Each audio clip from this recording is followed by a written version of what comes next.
Robert Taylor tells the disgusting truth about Barbara Stanwyck's marriage when she is 57 years old. Robert Taylor was born William Spangler Brew in Philly, Nebraska on August 5, 1911.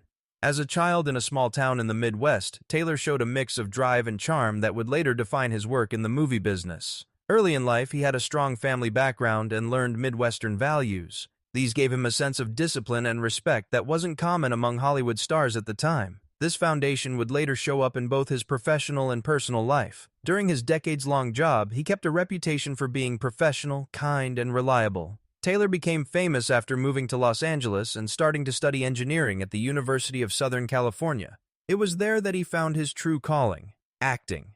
During these formative years, he first caught people's attention with his good looks and charm, traits that would become his trademark.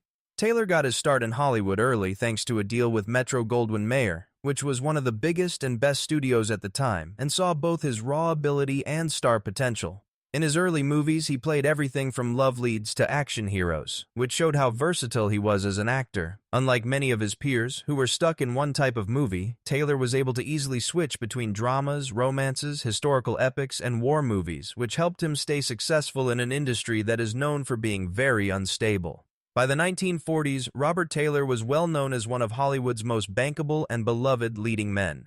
He became known as an actor who could combine emotional depth with commanding screen presence through movies like Camille, 1936, in which he played opposite the legendary Greta Garbo, and Waterloo Bridge, 1940. His writing was realistic and didn't use theatrics, which made it easy for people to connect with his characters on a deep level. Taylor was different from other stars of the time because he could show vulnerability, moral strength, and quiet focus.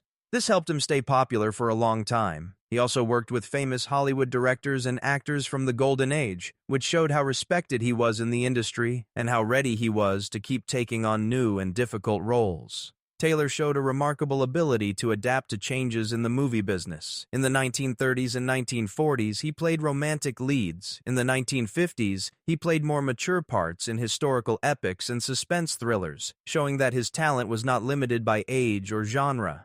His ability to play great characters with weight was shown in important works like Quo Vadis, 1951, and Ivanhoe, 1952. His ability to adapt to new film styles was shown in films like The House of the Seven Hawks, 1959. Television became the most popular form of media, but Taylor was able to adapt to it by looking for ways to reach new audiences without lowering the standards of quality he had set in film. After dating Barbara Stanwyck, 1960, Taylor and Thies had 2 children together. Born in 1959, loved being a dad and often talked about how much happiness his kids brought him. He also loved the quiet times away from the movie set, when he could enjoy being a loving husband and dad. For Ursula's 2 children from her first marriage, Manuela and Michael Thies, Taylor became their dad as well as their own. From what I've heard, Taylor took this duty very seriously, trying to offer them stability and direction as they got used to living in the United States. Even though the mixed family had some problems, Taylor's strong devotion to the people he loved made the home a reflection of that. Still, tragedy struck the family in a way that broke their hearts. Ursula found her son Michael Thies's dead body in a West Los Angeles motel room on May 26, 1969. This was just a few weeks before Taylor himself died of lung cancer. Michael had been dealing with personal problems for a long time. He died of a drug overdose, ending a life that had been full of trouble and instability. The sadness was made worse by the fact that Michael had just been released from a mental hospital where he had been trying to get better after his problems. Michael had been having problems for a long time. As early as 1964, he was sent to a reformatory because he tried to kill his father with insecticide, which was a very bad thing that happened. All of these problems showed a young man stuck in loops of pain and instability. This made his mother and Taylor, who had tried to be a stable figure in his stepson's life, sad. The tragedy of Michael's death happening so close to Taylor's own added another layer of sadness to the end of Robert Taylor's life. At the age of 57, Robert Taylor shocked many of his fans by being open about his troubled marriage to Barbara Stanwyck. He was an experienced Hollywood actor with silver hair, who was still very good-looking. They were one of Hollywood's most famous couples for years. Their pictures were all over movie magazines and newspapers, making it look like they were in a fairy tale relationship. But Taylor's memories of the past were not filled with longing when he looked back. He instead drew a picture of a marriage that was far from perfect, calling it emotionally suffocating and deeply disturbing at times. A low, almost tired voice told Taylor, People thought Barbara and I had the dream marriage. It wasn't all love and roses, though. There was something else going on.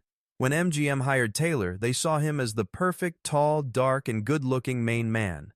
For a long time, the press kept a close eye on him. When he married Stanwyck in 1939, that attention grew even stronger. She was already a big star and a very strong and independent woman, while he was still getting used to working in the studios. In hindsight, Taylor said that this imbalance set the tone for a lot of their interaction. He told me straight out that Barbara was the bigger star when we got married. She was strong, well-liked, and knew how to rule her job with a heavy hand. What about me? I was still being shaped by MGM. And that difference showed up in our marriage in ways that no one else could see. He went on to say that the home life of their marriage was not at all peaceful. The public saw fancy Hollywood parties, perfectly arranged photos, and glowing interviews. But Taylor said that in their private lives, they often did things that were, in his words, disgusting. He said that behind closed doors, we weren't Robert Taylor and Barbara Stanwyck, who were known as Hollywood's golden couple. We didn't like each other very much. Fights broke out, sometimes over small things. Her words were as sharp as a knife and could kill you. To keep my sanity, I'd hide, sulk, and sometimes just disappear. That's not love. It's just staying alive. Taylor's claim that the marriage was sometimes more like a studio setup than a real love story was one of the most shocking things he said. In order to protect the image of its star actor, MGM pushed Taylor into a respectable role by putting him with Stanwyck, a woman who was respected for how skilled and self-disciplined she was. Taylor said it wasn't all his choice. They liked the thought of me being with Barbara. For marketing and to keep up appearances, it made sense. I'm not going to say there wasn't attraction, there was. But love? There is something deeper and freer about love. In that marriage, I never felt free. Taylor himself said that Stanwyck's intense nature made him feel too much at times. She was older than him, knew more about the business, and was known for taking a straightforward attitude to both work and life. Taylor remembered times when he felt more like her apprentice or even her worker than her husband. He told her straight out that Barbara wanted to be in charge of her job, her home, and our marriage. I was told to follow along, to keep the picture looking good, which I did for a while, but I was sad on the inside. It's disgusting when power takes over a marriage instead of love. Even though he said harsh things, Taylor did not frown. Ali said goodbye to Stanwyck's role in his life. He praised her for being loyal, dedicated to her job, and refusing to lower her standards. Still, there wasn't the joy that one might expect from a husband remembering a great love. Instead, his thoughts were filled with anger and sorrow, making it seem like the years he spent with that woman had taken away his happiness. He made it clear, I don't hate her. I didn't dislike Barbara, but I didn't like living with her. It was like living in a lovely home that was cold on the inside. Even when the furniture and the setting were very nice, it never felt like home. Robert Taylor's shocking news about Barbara Stanwyck at age 57 not only shocked fans, but it also broke down one of Hollywood's best-kept secrets. His words showed the honest, unglamorous truth about a marriage that had been portrayed as ideal for decades. What was left was the picture of two stars who were joined together not by love, but by duty, and pressure to keep the Hollywood dream alive that isn't said.